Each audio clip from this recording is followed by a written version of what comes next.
Olá, está no ar mais um OAB TV, o programa que aproxima a advocacia paraibana das principais pautas jurídicas do nosso tempo.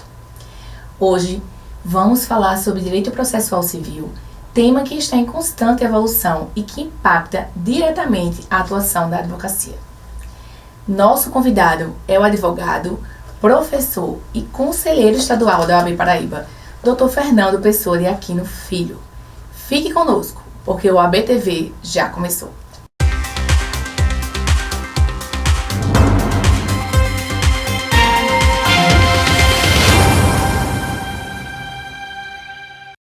O novo Código de Processo Civil completa 10 anos e, nesse período, a advocacia passou por uma verdadeira transformação. Com a digitalização dos processos, a consolidação das audiências virtuais e a evolução das ferramentas jurídicas.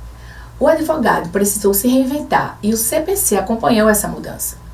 Para entender melhor esses desafios e avanços, a gente conversa agora com o advogado, professor e conselheiro estadual do OAB, Dr. Fernando Pessoa de Aquino Filho, que tem dedicado sua trajetória ao estudo e à prática do direito processual. Seja bem-vindo ao OAB TV. É um prazer tê-lo conosco. Muito obrigado, querida Germana. Estou à disposição. Então, vamos falar muito, sobre processo civil, as evoluções, os impactos na prática advocatícia. E vamos começar falando de quem é o Fernando. O Fernando de Aquino, que é professor, conselheiro, como o direito chegou e conquistou o seu coração e hoje leva uma boa parte da sua vida e do seu dia a dia. Vamos lá, Germana. Eu nunca pensei em fazer outra coisa. Essa não é uma história muito que foge muito do script, porque eu sempre quis realmente fazer direito. Eu tenho uma família muito ligada à área jurídica. Esse Pessoa vem de João Pessoa, deputado Pessoa, então é uma família ligada à política, ao direito. Minha mãe é médica, dermatologista, e é professora da UFPB, então dela talvez tenha vindo essa veia acadêmica. Meu avô, o pai dela, também foi professor da UFPB, de Direito Constitucional. Ela tem um irmão que é juiz também, meu querido tio Rodrigo Marques. E a parte de pai, basicamente toda do direito, acabou sendo um caminho natural, de modo que ainda criança na escola, alguns colegas diziam, olha, eu vou cursar medicina, eu sempre dizia, meu perfil é de direito. Aquela pessoa que gostava mais de ler, de história, de português, de geografia, de literatura. Então acabou sendo um caminho natural. Hoje, realmente, o que eu faço, como fala o presidente Arson, é ensinar direito, praticar direito e utilizar o direito no dia a dia, como advogado, como professor na UFPB, cursando doutorado em Brasília, no IDP, como membro da OAB, enfim. Então, basicamente, eu respiro direito, mas casei com uma médica para dar uma alegria para minha mãe também, ficou balanceado, ela ficou feliz. Acredito. Então, sobre as nuances do processo civil, é na prática forense mesmo que, como diz, o bicho pega para o advogado? O que é que você acha assim, no seu cotidiano? Germana, eu costumo dizer assim, que processo civil é a espinha dorsal do direito. O direito material, a gente se vira, a gente estuda, mas é no processo, naquela necessidade de entender as regras do jogo, que o bicho pega. Não adianta o ChatGPT, o Google, não vai saber exatamente o que fazer, não vai saber ali que às vezes o agravo interno é um recurso meio ingrato, porque vai para o mérito do agravo do instrumento, ele nunca é julgado, então às vezes vale mais a pena pedir um pedido de reconsideração, que nem está no código. Então a prática ensina algumas coisas que não estão nos livros, e o processo civil, Ponce de Miranda dizia que era a área mais rente à vida do cidadão. Por quê? Porque todos os conflitos não penais e não trabalhistas, e ainda assim se aplicam supletivamente e subsidiariamente a eles, passam pelo processo civil. De modo que eu sou um processualista que atua muito com direito público, com direito administrativo, com direito eleitoral, com esse direito de controle da administração pública no Conselho Nacional de Justiça, mas a minha área verticalizada na academia é processo civil. Então acaba que saber processo civil é saber ajuizar uma ADI no Supremo, como eu já tive, e saber ajuizar uma questão no Juizado Especial Civil. Então o processo te dá essa casca para enfrentar qualquer desafio, ainda como jovem advogado, como eu sou, tenho 29 anos de idade, mas o processo me dá a segurança necessária para enfrentar qualquer desafio, porque quem sabe jogar um jogo conhecendo as suas regras, certamente não vai ter medo de aventuras aí na vida. Especificamente, como é essa sua atuação no CNJ, no Conselho Nacional de Justiça? Vamos lá, eu comecei em 2020 atuando para um cartório da família de minha esposa, que era o cartório de Alhandra.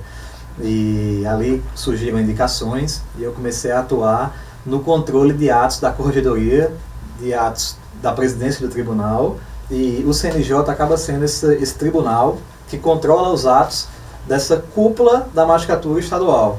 Então, disso veio uma série de indicações, de modo que hoje eu advogo para a ARPEN, que é a Associação dos Registradores Civis de Pessoas Naturais, e para vários tabeliães e registradores da Paraíba toda, tanto em questões institucionais do grupo, associativas, como em disputas individuais, atos do tribunal que acabam ferindo algum direito desses notários e registradores. É um subnicho bem especializado que o pessoal diz, então você sabe muito direito notarial e registral. Aprendi na prática, mas o centro disso tudo é direito administrativo, é o controle de atos da administração pública. Então você tem que entender algumas regras de jogo próprias de cartório, mas acaba que é o constitucional e o administrativo que geram essa questão de você controlar um ato porque ele teve um abuso de direito, teve uma desarrazoabilidade, não foi proporcional, violou um direito líquido e certo.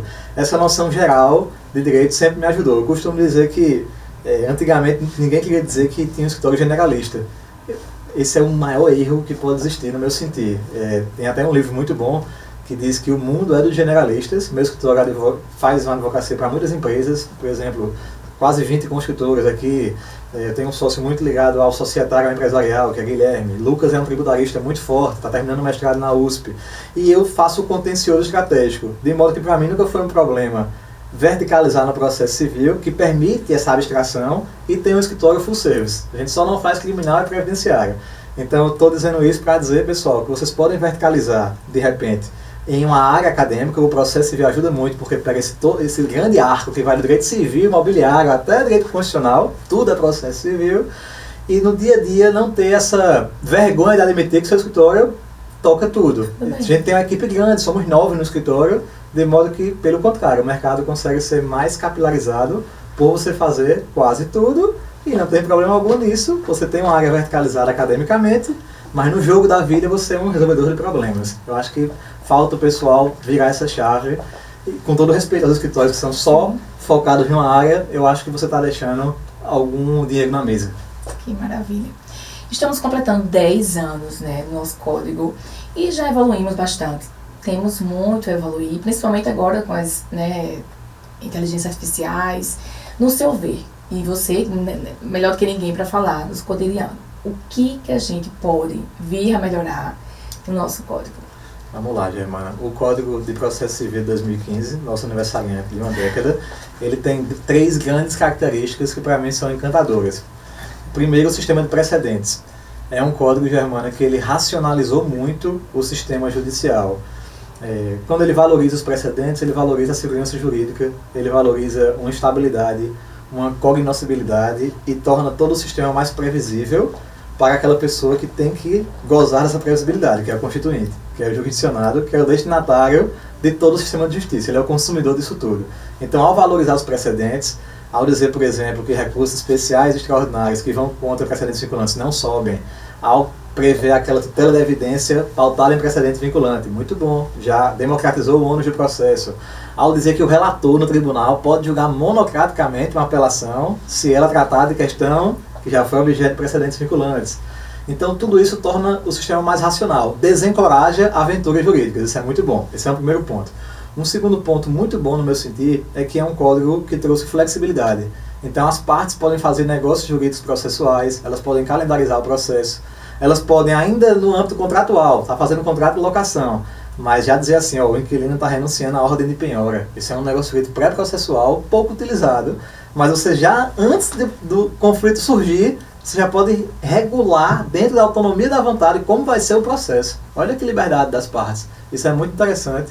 E por último, eu acho que é um código que trouxe uma questão essencial para a advocacia, para nossas prerrogativas, que é a cooperação, o artigo 6º. O juiz não pode mais distinguir o processo do nada. A vedação é a decisão surpresa, do artigo 9 e 10. Ele tem que estar a todo momento dizendo, olha, a inicial está com um vício na procuração, regularize, indicando que vício é esse. Acabou aquela história antiga de intime seu advogado para requerer o que entender de direito. Isso é muito ruim, o advogado não é evidente. Então ele traz o juiz desse pedestal anterior para um âmbito horizontal, para que ele seja mais um copartícipe dessa colaboração, dessa comunidade argumentativa de trabalho. São grandes vitórias. O que falta talvez, Germana, seja melhorar esses pontos que já são positivos, mas trazer um verniz de maior celeridade nos processos judiciais. Eu acredito que a gente tem que ter um cuidado muito grande com essa questão que está aí em voga da litigância abusiva. A gente tem colegas advogados que fazem uma advocacia de massa, mas a advocacia correta de massa. E muitos deles estão sendo confundidos com a advocacia predatória, que é uma pecha muito forte para a nossa advocacia. Eu falo isso de conselheiro para conselheira da OAB. Acredito que o código tem que trazer remédios para isso, porque nem toda advocacia volumosa é abusiva. Pelo contrário, às vezes tem uma função social de chegar na Defensoria Pública, não chega, e tantos consumidores aí que são vilipendiados. Enfim, tem alguns desafios sim, mas como você viu, eu sou um realista esperançoso, como diria Ariano Suassuna, em relação a esse código. O otimista é um tolo, o pessimista é um chato, bom mesmo é ser um realista esperançoso. Eu sou um deles em relação ao CPC. Então você já entrou na pauta das prerrogativas. E a OAB tem atuado fortemente, né, na defesa dessas prerrogativas, com capacitação continuada. E assim, qual a sua avaliação, tanto com as instituições quanto às prerrogativas dos advogados, e também de sua atuação nesses processos online, da violação? Os advogados não têm aquele contato mais tão presencial com os juízes, é um gabinete online, não tem mais servidores. Quais são as violações? Eu mesmo sinto muito na pele, que nós advogados estamos sentindo e que tem muito a melhorar, que é a defesa das prerrogativas agora, com as demandas do processo digital. Vamos lá, Germana. Você falou um ponto crucial. O balcão virtual, ele não está funcionando. É um balcão invisível, quase. Nós vamos ali no horário do tribunal, das 7 às 14, procuramos no balcão virtual algum assessor do desembargador, algum assessor do juízo, e nós não conseguimos. Ele realmente até que funciona, mas de forma muito... Ele engatilha muito, não é algo que nos dá segurança. Você não tem certeza que vai clicar e vai ter alguém no balcão virtual.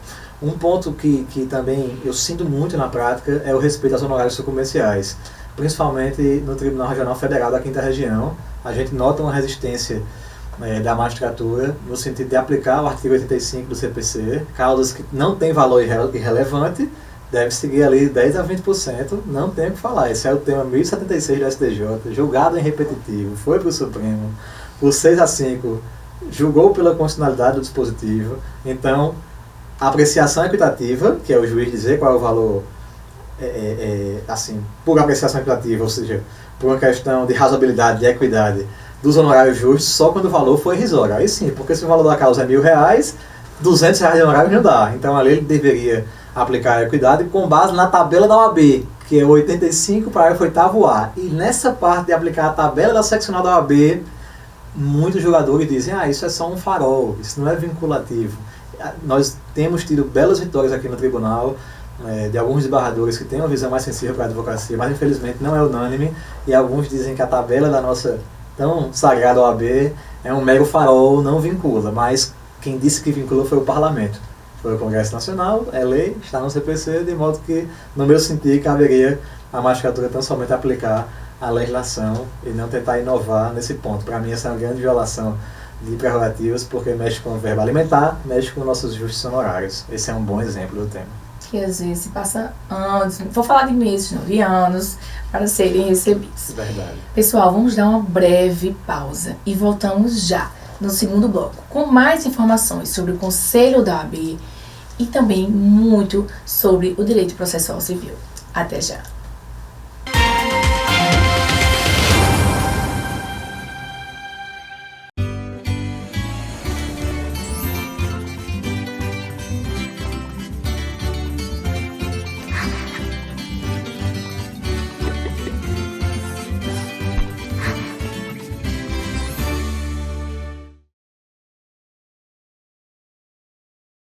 Decreto legislativo regula a matéria de competência exclusiva do Poder Legislativo, sem que haja necessidade de sanção do prefeito da capital.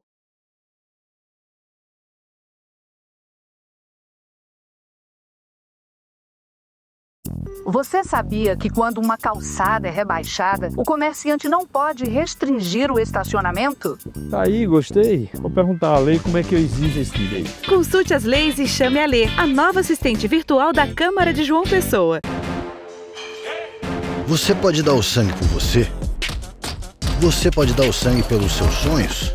Pela sua família? por uma causa? Você pode. Comece hoje e faça disso um hábito. Porque quando você descobre que pode dar o sangue por você, você também descobre que pode ajudar outras vidas. Procure um hemocentro e doe sangue regularmente. Você pode. Ministério da Saúde. Governo Federal. Este é um chamado para nos unirmos contra o ódio espalhado pelas fake news, informações falsas que podem destruir a democracia e, mais do que isso, destruir famílias, reputações, vidas. E se a vítima fosse um amigo, sua filha? E se fosse você? Acesse gov.br/Brasil contra fake. É hora de frear o ódio, parar de repassar informações falsas, checar cada fato e sua fonte. Porque quem espalha fake news, espalha destruição. Brasil, União e Reconstrução. Governo Federal. A Cultura da Paraíba em Alta, um programa intimista apresentado pelo Mestre Fuba. Ele começou a exercitar a sua arte nas redes sociais.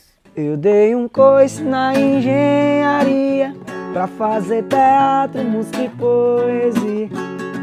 Com artistas da terra, música, artes plásticas, literatura, teatro e cinema. O Jardim Cultural da Paraíba aqui, na TV Câmara, às 7h30 toda sexta-feira. Você sabia que quando uma calçada é rebaixada, o comerciante não pode restringir o estacionamento? É lei. Vou chamar a Lei aqui no Zap para saber mais detalhes sobre essa lei. Consulte as leis e chame a Lei, a nova assistente virtual da Câmara de João Pessoa. A voz do seu bairro vai falar! É pra falar, não é pra gritar não, homem. A Câmara no seu bairro tá chegando aí pra tu falar o que pode melhorar, o que tá faltando. Sua prioridade é o postinho, é a praça, tá faltando calçamento. Se liga aí onde vai ter a Câmara no seu bairro. No bairro dos Estados, Valentina, Mangabeira, Peça e Centro. Fala com a Lê, diz o que você precisa e vamos debater com os vereadores. Câmara Municipal de João Pessoa.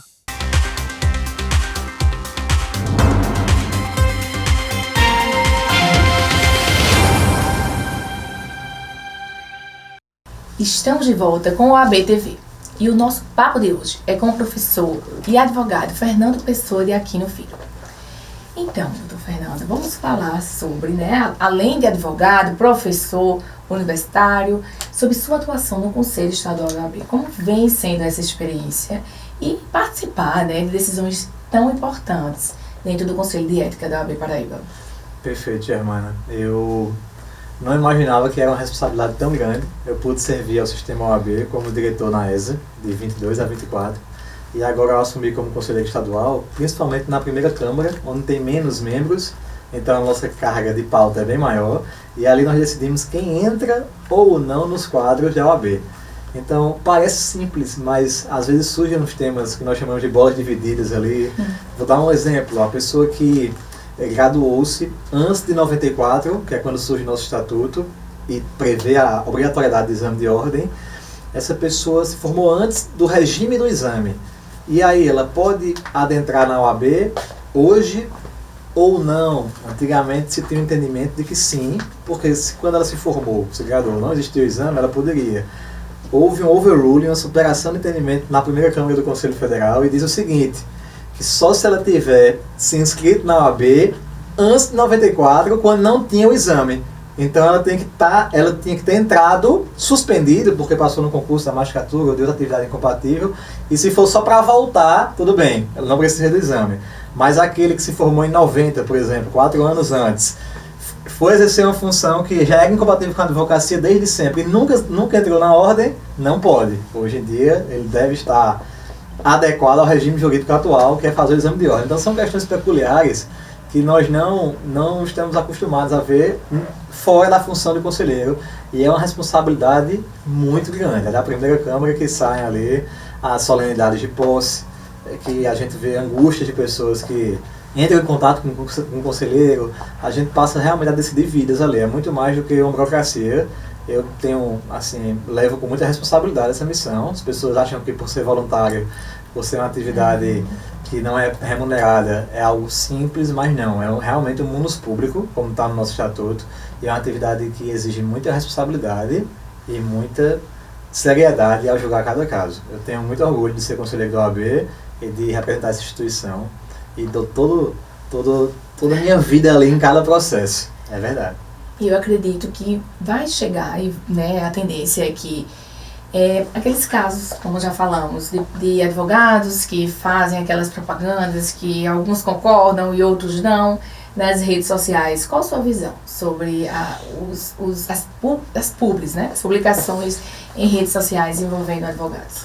Vamos lá, Germana.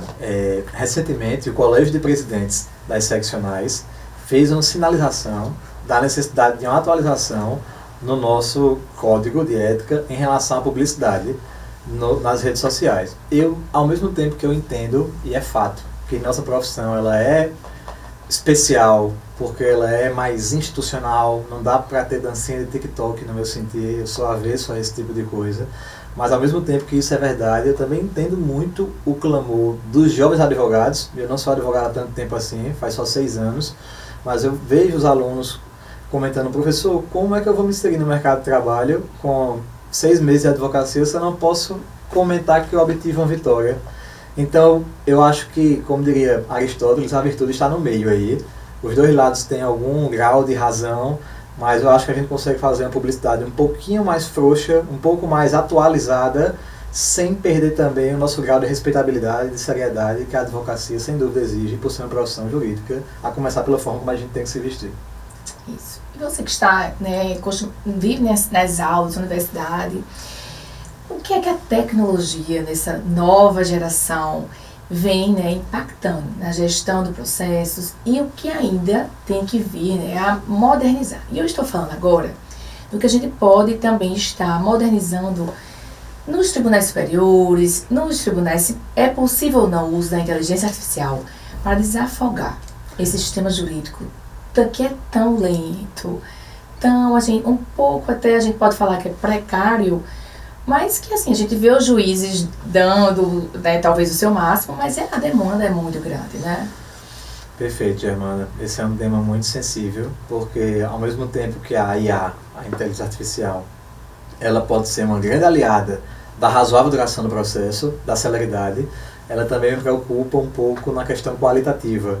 Pode a IA realmente entrar no mérito e prolatar as decisões com essa inteligência artificial que não passou no concurso público e que será que isso não fere um pouco o juiz natural e tantos outros princípios? Então, e foi tudo muito rápido, né, Germana? Eu lembro que eu cursei o mestrado de 2020 a 2022 e não existia ChatGPT. É muito recente. Eu não sei se começou ali em 23, ou acho que 23, mas 24, o ChatGPT. mesmo esse ano, de 2025. Pois é, né? foi muito rápido, foi uma transformação. Eu demorei um pouco para utilizar, mas o que eu poderia te responder é que eu vejo como uma grande aliada, desde que seja com a função de meio. Explico melhor. Desde que seja um instrumento para, por exemplo, resumir os principais pontos das alegações das partes. Às vezes um processo gigantesco que veio da época do físico, pré-2017 aqui na Paraíba. Então, como um instrumento de racionalizar, de otimizar e de calibrar o fator tempo, mas jamais como um fim. Eu acho que a atividade fim do julgamento, de concluir por uma das teses, a tese, a antitese, aí o juiz vem com essa síntese, ou seja, une as duas teses, pondera e valora ao julgar. Eu acho que esse ponto nevrálgico, essa atividade de mérito, eu acho que ela é visceralmente humana. E aí tem que ser a IH, a inteligência humana, e não a IA, nesse ponto, apesar de reconhecer a valia dela como instrumento, jamais como fim. Eu também concordo em alguns pontos, discordo em outros, porque eu acredito também que vai ser literalmente uma imparcialidade até demais. E vai ter a parcialidade do ChatGPT. Perfeito. Ele vai colocar lá a opinião dele, né? Isso, estamos chegando ao fim da nossa entrevista, mas eu gostaria que você deixasse uma mensagem para os jovens advogados, aqueles que estão saindo agora da universidade, naquela dúvida sobre qual nicho vão seguir, como começar, se começam com sociedade, se começam sozinhos, aquela mensagem para o jovem advogado. Germana, eu acho que não tem uma receita de bolo. No meu sentir, eu gosto muito de uma frase que diz que é caminhando que se vê o caminho. Falei muito isso para os meus alunos ao longo dos 3 anos em que eu lecionei na Faculdade Cidade Viva, ao longo desse tempo que eu estou na UFPB, completei 1 ano e meio já agora, que a vida é movimento. A gente tem que estar em movimento. Quem está parado jamais vai conhecer novas pessoas, jamais vai mudar a paisagem de quem não está caminhando. E é nesse caminhar de quem não está parado, de quem é curioso, de quem faz algo diferente, de quem desde o começo da faculdade já era diferente, já fazia monitorias, extensões, pesquisas, de quem realmente pensa fora da caixinha. É nesse caminhar que essa pessoa vai se encontrar, tenho certeza disso. O que vale muito mais do que a chegada é o processo. Em relação a começar com sociedade ou começar sendo associado de um grande escritório, eu acho que cada um tem uma realidade, cada um sabe a sua margem de risco ou não, de poder arriscar ou não. Eu comecei diretamente abrindo meu escritório, sem ter cliente nenhum. Deu muito certo com colegas de universidade que toparam essa loucura junto comigo.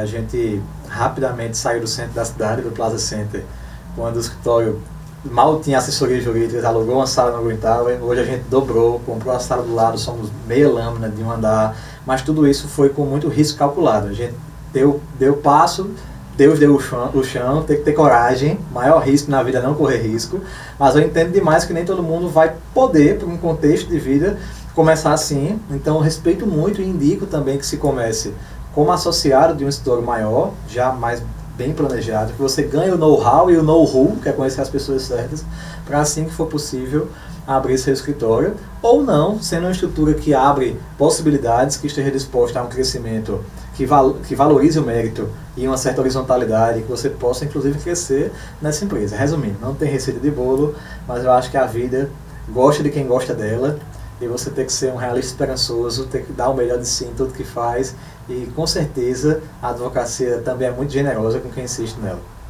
Dicas valiosíssimas, né? Generoso porque por quem insiste, quem estuda e quem tem paciência. Muito não bem, tem condições as pessoas hoje, essa geração do imediatismo, do pra hoje, do criar aquela ideia de no Instagram as pessoas já estão enriquecendo na advocacia. Isso não existe. É passo a passo, um processo com muita paciência, não é isso? É isso, Germana. Você acertou em cheio. Agradecer mais uma vez a sua presença. Dizer que a OAB TV está aqui disponível e esperando mais entrevistas sobre o processo civil, aprofundar artigos e até uma próxima entrevista. Muito obrigado, Germana. Fico muito feliz com o sucesso do OAB TV, com o seu sucesso, e estou aqui à disposição para novas convocações. São intimações seríssimas. O OAB TV fica por aqui, mas você pode rever essa e outras entrevistas no nosso canal no YouTube. Continue acompanhando o @OABPB nas redes sociais e fique por dentro das novidades da gestão e dos próximos programas. Até a próxima!